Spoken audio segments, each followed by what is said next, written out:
Kaway-kaway mga ka-farmers, magandang araw sa inyong lahat. Ipapasilip ko sa inyo ang napakagandang setup ng poultry type na decal brown. So hindi po pre-range yung pag-aalaga ng kanilang decal brown.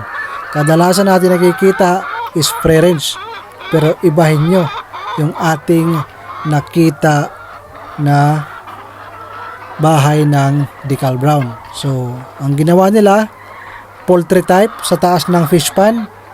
Pag dumi ng manok mga ka-farmers, diretso po sa tubig. So kahit malapit sa kabahayan, wala pong problema, walang amoy, kasi diretso po siya sa fish pan. Tapos ang ilalim po ay mayroon silang mga alagang hito. Kung mapapansin nyo mga ka-farmers, napakasimple po ng kanilang bahay ng kanilang mga manok. So kawayan at saka mga buong kahoy lang ang kanilang ginamit. Pero mayroon nakapalibot na net mga ka-farmers. Sakaling mayroong mga insekto na pumasok, mayroon nakaharang sa kanila. At ang pagpapakain nila sa decal brown is pure commercial feeds or layer feeds mga ka-farmers. Hindi po organic or semi-organic ang papakain nila. Kasi wala pong lalaki na nilagay sa kulungan. Lahat po yan babae na decal brown mga ka-farmers. Lahat po yan mangingitlog. Kaso nga lang, hindi po tayo pwedeng incubate ng kanilang itlog kasi wala pong similya po yan mga ka-farmers.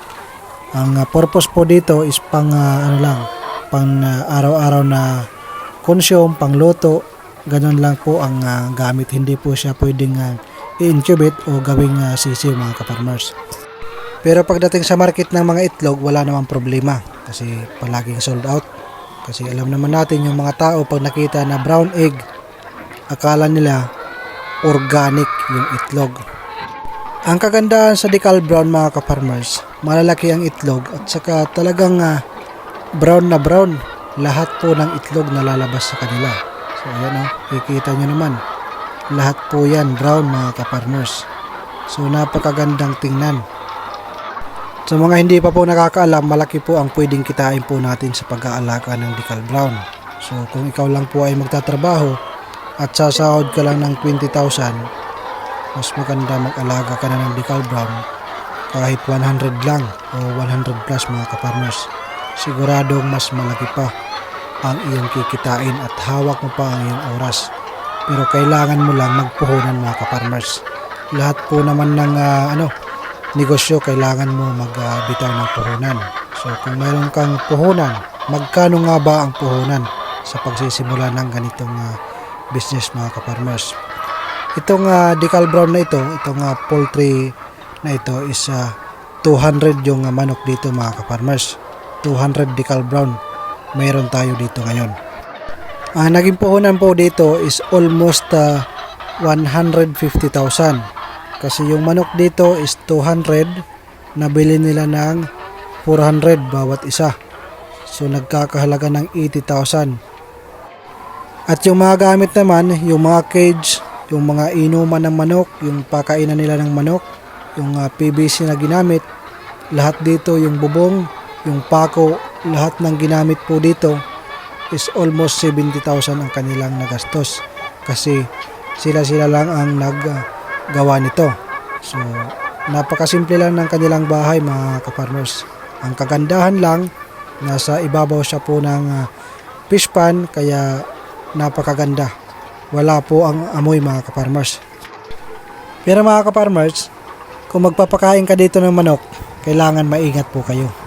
Kasi isang pagkakamali nyo lang, kung medyo marupok na yung kawayan na apakan, baka sa fish pan ka pupulutin mga ka-farmers.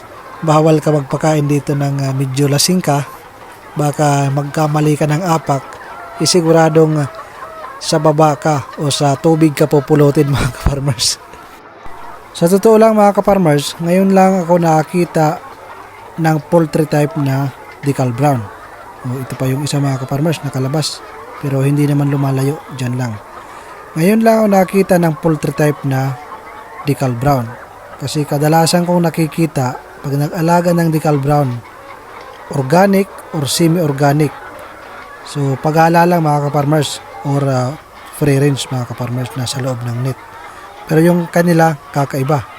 Poultry type at saka commercial feeds ang kanilang pinapakain. Pero nadepende po yan sa nag-aalaga mga ka-farmers. Kung ayaw mong maghanap ng mga organic na pagkain, gusto mo yung madalian lang, bigay ng pagkain, painom lang ng manok at harvest, so pwede mong gawin ng poultry type na pag-aalaga ng decal brown. Pero kung gusto mo naman ng semi-organic o organic na pagpapakain ng manok, mas maganda yun mga ka-farmers. Alam niyo kung bakit, mas malaki ang pwede nating kitain doon. Kaso nga lang, kailangan ng sipag at tiyaga sa paghahanap ng organic na pagkain. Kaya mas malaki ang pwede nating kitain sa organic na pagpapakain ng manok. Kasi pwede tayong mag-incubate at pwede tayong magbenta ng fertile egg. So, mas mahal po ang fertile egg sa pagbibenta ng itlog ng decal brown mga ka-farmers. At saka, mas mahal mga ka-farmers kung magbibenta po tayo ng sisiw. So, mas malaki po ang pwede nating kitain at sa organic feeds, hindi po tayo bibili. Pwede naman mga ka-farmers, semi-organic.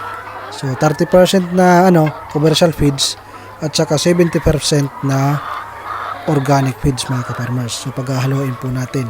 At saka, kailangan po yun ng lalaki para po mangitlog ang ating mga manok. Para fertile egg ang lumabas sa kanila at talagang may similya. Pag nag-incubate po tayo, talagang magkakaroon po siya ng sisiw, mabubuhay po. So ayan lang mga ka-farmers, pinasilip ko lang sa inyo ang napakagandang sit-up. Fish pan po sa ilalim, decal brown po sa itaas ng fish pan. So doble po ang kitaan mga ka-farmers. So ganyan talaga yung mga masisipag na ka-farmers po natin. Sa mga gustong pasukin ang pag-aalaga ng decal brown, para sa akin lang mga ka-farmers, mas gusto ko yung free range at saka yung semi-organic mga ka-farmers. Kasi mas malaki ang kita doon. Pero kung wala ka naman malaking lupa, meron kang fish pan ganito, pwede mong gayahin ang kanilang sit-up. So ayun lang mga ka-farmers, magandang araw sa inyong lahat. Para sa mga hindi pa nakapag-subscribe sa ating YouTube channel, huwag mong kalimutan mag-subscribe and hit the notification bell para updated ka sa ating mga videos na lalabas. So kaway-kaway mga ka-farmers, magandang araw at magandang buhay mga ka-farmers. Sipag at tiyaga lang, siguradong kikita tayo at pwede tayong umasinso sa pagiging isang farmers.